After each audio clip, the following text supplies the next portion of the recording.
courts have lots of options. The first thing to understand is that most people do come back to their court dates and do remain arrest-free pre-trial, like upwards of 80 or 90%. For when the court does have concerns about that, there's all sorts of options at the court's disposal. The easiest is they can give things like text message reminders just to make sure that people know when their court dates are. That's one of the most effective things to do. But there's also things like pretrial services, checking in with an officer to make sure that people are up to date on their court dates and are able to participate in their case. But why get rid of bail completely and or maybe do something like other states like New York where they're eliminating bail for certain kinds of crimes? Well, because bail doesn't work. Money bail has never worked. What money bail does is it says the decision about who's going to be in jail is going to be about how much money is in your pocketbook. It's completely illogical. What we need is what we have now in Illinois, which is a system that actually looks at safety. It actually looks at whether someone poses a danger to another person. And that's the real criteria for who should be in jail and who needs to be free. And that's why victims' rights organizations in Illinois were some of the loudest supporters of this law. And will this law, to your understanding, be retroactive? In other words, people that are detained under the old policy, will they get the option to be out now? Everyone detained under the new policy, or everyone detained currently, will have a new hearing in front of a judge, where a judge will make an individualized decision about whether that person will remain in jail or be released. All right, Sarah Stout is an attorney with the Illinois Network for Pre-Trial Justice. Sarah, thank you very much. Thank you.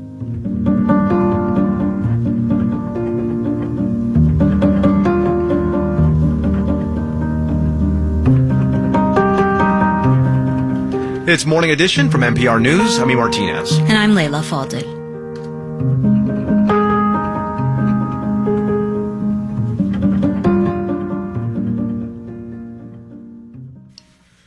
And I'm Michael Hill. Marketplace Morning Report is next on WNYC.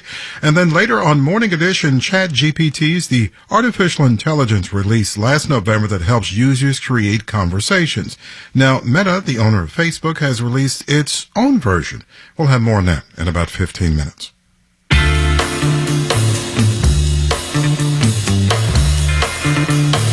.74 with haze and some sunshine out there this morning.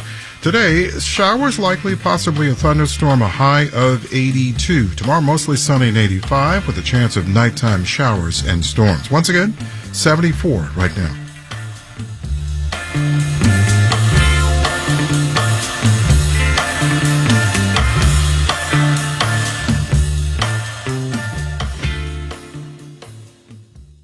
WNYC supporters include Audible Theater, featuring new performances from Eva Noblezada, Gabriel Byrne, Andre Royo, and more this summer as part of Audible's catalog. More at audible.com/summertheater.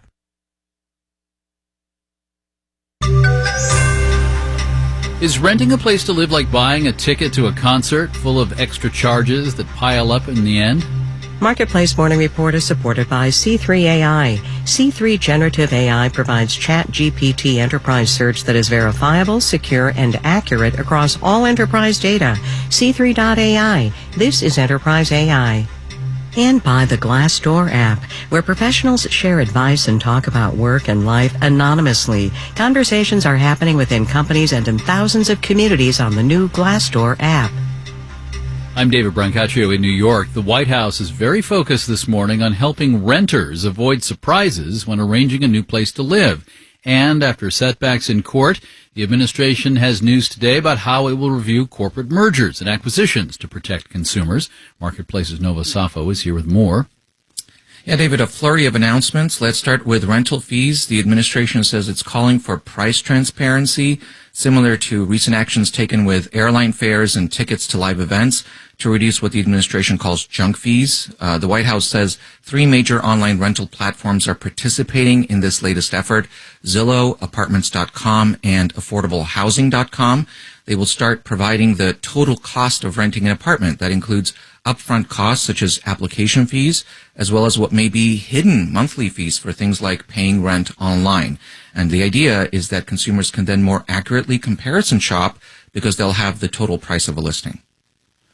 Right, and the administration also today proposing new guidelines for corporate mergers. Yeah, and the timing is interesting because the FTC and the Justice Department just lost a big fight to prevent the tie-up of Microsoft and video game maker Activision Blizzard. And there has been some criticism from conservative and business circles that the administration has been too heavy-handed, perhaps, in how it's scrutinized mergers. Still, the FTC and Justice Department this morning released a draft update of the federal government's merger guidelines. This was expected, and the administration says the changes better reflect a modern economy. So, for example, the rules say a merger should not eliminate a potential entrant into a concentrated market. They also address how mergers may affect the labor market, saying they may be illegal if they reduce competition for workers. All right, Nova Safo, thank you. We're following news this week about Russia declining to renew a deal that had allowed Ukraine to export grain through the Black Sea. The World Trade Organization is urging other countries to keep their own food exports going so more people don't go hungry. Here is the WTO's Director General, Ngozi Okonjo-Iweala.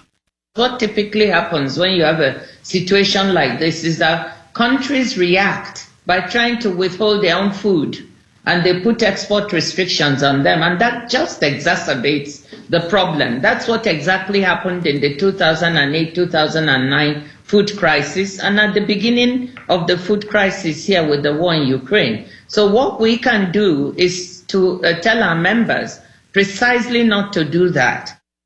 Wheat prices are up nearly 4% on Chicago markets this morning.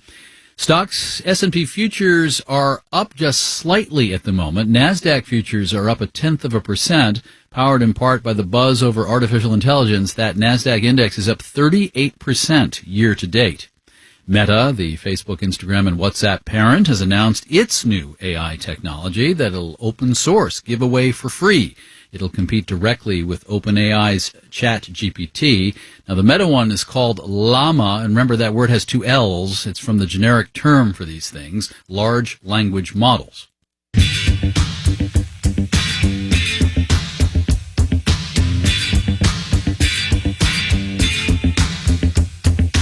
Marketplace Morning Report is supported by Amazon Business. From small business to big enterprise and everything in between, Amazon Business helps simplify the supplies buying process.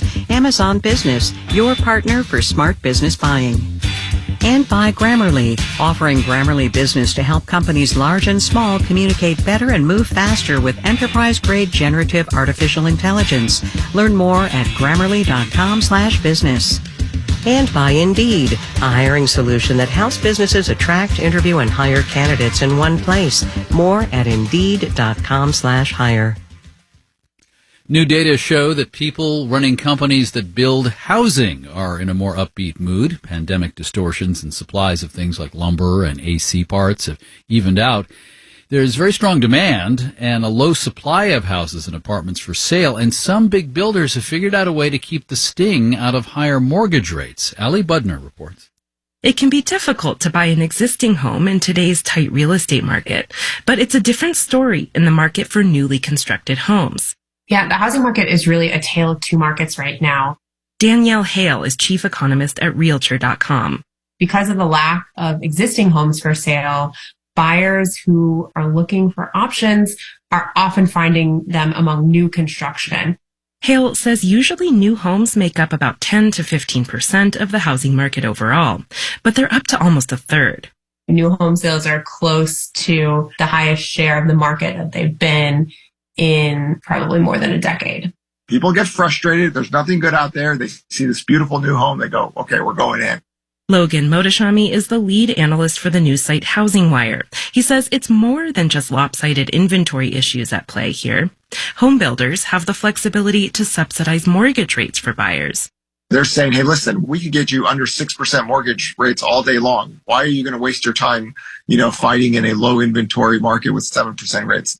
And it seems to be working. Home builder confidence has been trending up every month of this year.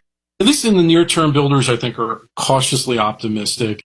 Robert Dietz is chief economist for the National Association of Home Builders. He says builders do have some problems, including getting access to appliances and electrical transformers and the rising price of some kinds of building material costs, including concrete and wood products.